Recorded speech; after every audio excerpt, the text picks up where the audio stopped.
une situation quelque peu alarmante. L'affaire Pierre Palmade a mis en lumière l'importante consommation de cannabis chez les collégiens et les lycéens, comme l'a souligné Pascal Praud dans l'heure des pros, ce lundi 20 février. Pour en discuter, le présentateur a convié Roselyne Febvre sur le plateau de CNOU. Et pour cause, durant 10 ans, la journaliste politique de France 24 a aidé son fils Romain à sortir de l'enfer de la drogue. Dans son livre intitulé Les battements de cœur du colibri, paru aux éditions du Rocher, Roselyne Febvre offre un témoignage bouleversant sur ce long combat. Consciente des ravages de cette consommation à l'excès, la mère de famille a tenu à tirer la sonnette d'alarme. Ça détruit des vies. Ça détruit des jeunes vies. A-t-elle assuré à Pascal Praud. Avant de détailler les méfaits de cette drogue, le cerveau arrive à maturation à 25 ans, c'est les médecins qui m'ont expliqué ça. Donc, lorsque vous avez 14-15 ans, ou 13-14 ans, et que vous fumez, vous allez détruire des parties de votre cerveau. Dès lors, les effets de ce stupéfiant ne passent pas inaperçus au quotidien. Donc, vous n'allez pas travailler à l'école, il y aura de la violence. A-t-elle énuméré. Et d'ajouter, ça touche tout un pan de la société et c'est terrible.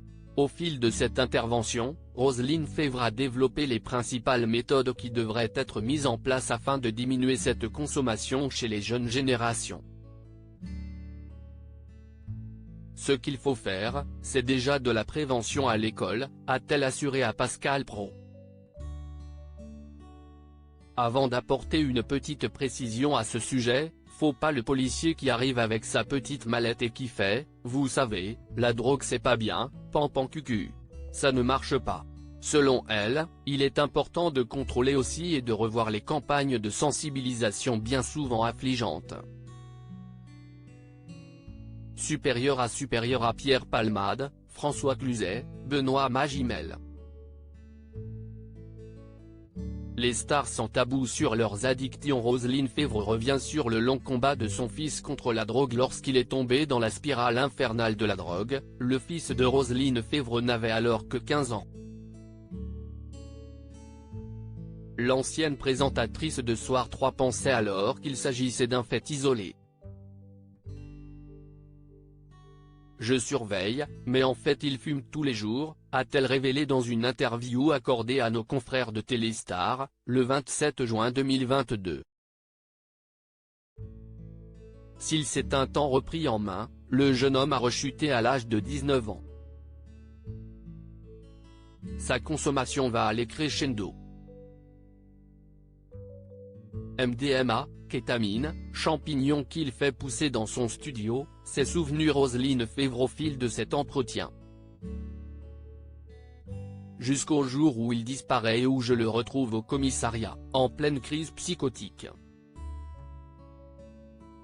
À partir de ce moment, Romain a multiplié les séjours à l'hôpital psychiatrique Sainte-Anne. Le jeune homme est diagnostiqué bipolaire, schizophrène, psychotique. Je retrouve mon fils amaigri, zombifié, qui me regarde la tête penchée. Si est terrifiant, s'est-elle remémorée auprès de Téléstar. Lors de sa venue sur le plateau de l'heure des pros, ce lundi 20 février, Roselyne Febvre a donné des nouvelles de son fils, âgé de 28 ans. Si ce dernier ne travaille pas, la journaliste en a dévoilé les principales raisons, il est un peu tétanisé, il a peur, il prend beaucoup de médocs. Et pourtant, il a fait des stages dans des boîtes de prod où il était excellent, a-t-elle avoué. Avant de poursuivre, mais là, je ne sais pas, il a une petite appréhension. C'est beaucoup de médicaments, il a refait une chute il y a 3 mois.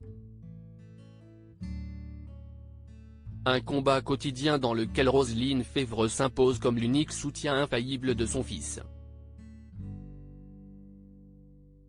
Crédit photo, capture d'écran. L'heure des pros, CNU.